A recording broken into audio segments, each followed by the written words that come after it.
as well. So when you start adding things to the mix that are not the insured deposits, you just get deeper and deeper in. It's like going all in a poker game, saying we're going to guarantee everything, and that's the real danger here, is that you get a vicious cycle that as the assessments on the banks rise, that they're going to need to guarantee more and more assets. And we don't know what the totality of the risk is, but certainly bank failures coincide with recessions. And this is definitely another red flag.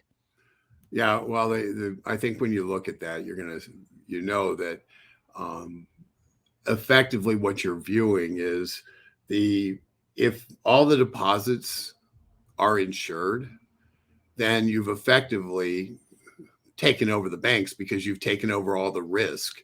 And who owns the risk owns the asset.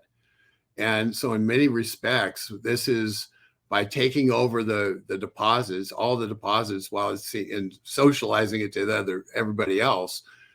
What they've done is they've effectively, through this move, have taken over every single bank in America that's certainly ones that are publicly held and that have FDIC insurance. Because, like I say, if the taxpayers have all the risk on this, if they're taking away all the risk of a bank making mistakes in management that causes them to go under, then for all intents and purposes, they don't exist.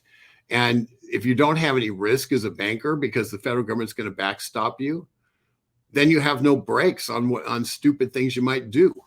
So by socializing the risk, they've also made it so there's a part, they lose their jobs, but once again, some of the accountability in terms of actions become much less so. Rick Bird says, blame somebody else. Sounds like management. And, and that's an interesting question, because I don't think we know this yet, but it's pretty obvious. It seems obvious to me that I think it is likely that, at least in the case of Silicon Valley Bank, they were holding those lower interest rate bonds, and they didn't want to take a small loss on them. So they weren't rolling them. They weren't selling them at a loss. They were holding them in the hopes that the interest rates would go down, and those bonds would then be useful and be more valuable. And so they weren't willing to take a haircut on the cost of the bonds.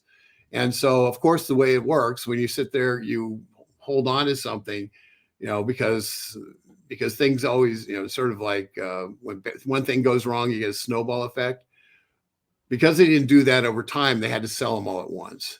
Right. This is exactly what happened during the financial crisis with the mortgage-backed securities. When interest rates were lower during the early 2000s, a bunch of mortgage-backed securities were sold all over the world. And then when interest rates rose, the value and prices dropped of the housing simultaneously.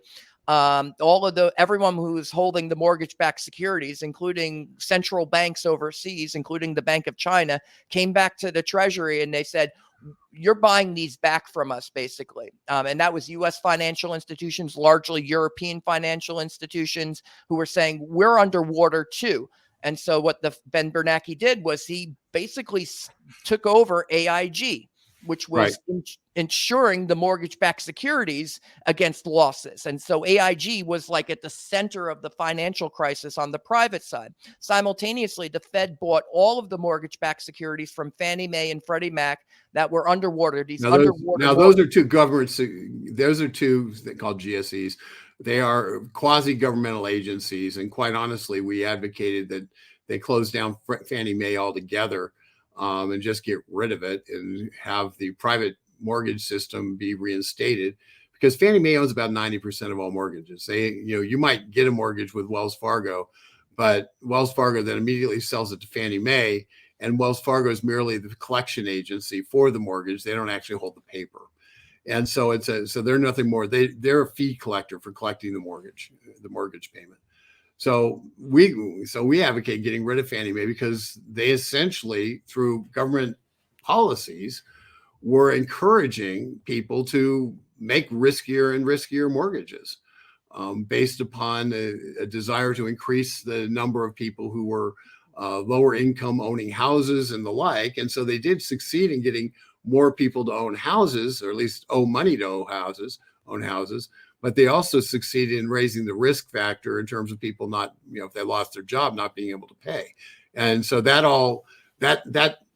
kind of snowballed. It was a series of, it was policy, which drove more risky mortgages into the marketplace, combined with a combination of events related to lower demand, hence crashing housing prices, and rising interest rates, which those two things go together. And as a result, the taxpayer is left holding the bag. In this instance, the taxpayer isn't going to be left holding the bag. It's going to be everybody who's got deposits in banks that are going to pay bank fees, that you're going to end up having to pay this. You're going to end up paying this through the bank. So lucky you.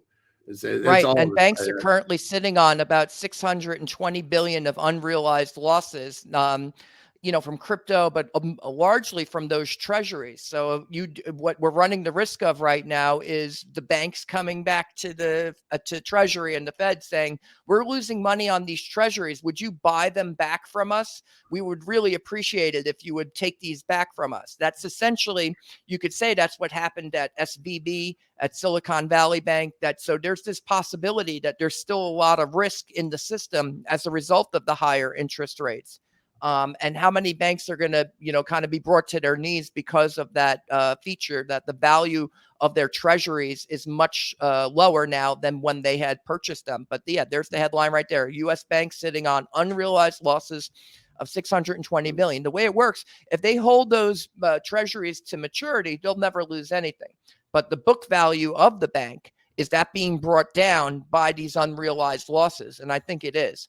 And then the other piece you so had people understand what an unrealized loss is. Really simple. If you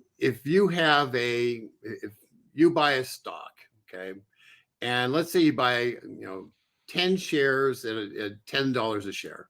So your stock, when you buy, it's $100, and the stock goes down to $99 a share. So you're now have $90 worth of stock. Your unrealized loss, because you haven't sold the stock, is $10. Okay. So unlike bonds, where you eventually pay it out, so you end up getting paid out, you're okay if you hold on to it. But if you need to get the money now, you have to sell now, which means you have to sell it for that lower price, which takes it from an unrealized loss to a realized loss. And that's what happened to Silicon Valley Bank. They had to convert out a bunch of things that took what were effectively paper losses and made them real losses. And it's largely because what they should have done, and is it hindsight's 2020, but I think what people would say they should have done is they should have taken their losses over time, and that way it would have sort of spread it out. Oh yeah. But banks have a tremendous incentive to have a certain amount of assets under management, and they can say that those assets are worth $620 billion more because they're unrealized losses. They don't have to count what they're worth now. They say, here's the assets under value, because if it goes to the end of term, that's how much it's worth. So they don't have to count those losses when they're talking about how many assets they have under management. What that means is they don't have to have as many deposits. They don't have as much cash reserve, depending on their assets under management, is what allows them to determine what the cash reserve is under the law. So if you have a fraudulent, because you're holding a bunch of losses, you're not counting them, you essentially end up then having less cash on hold that's easily accessible. And hence you end up upside down sometimes.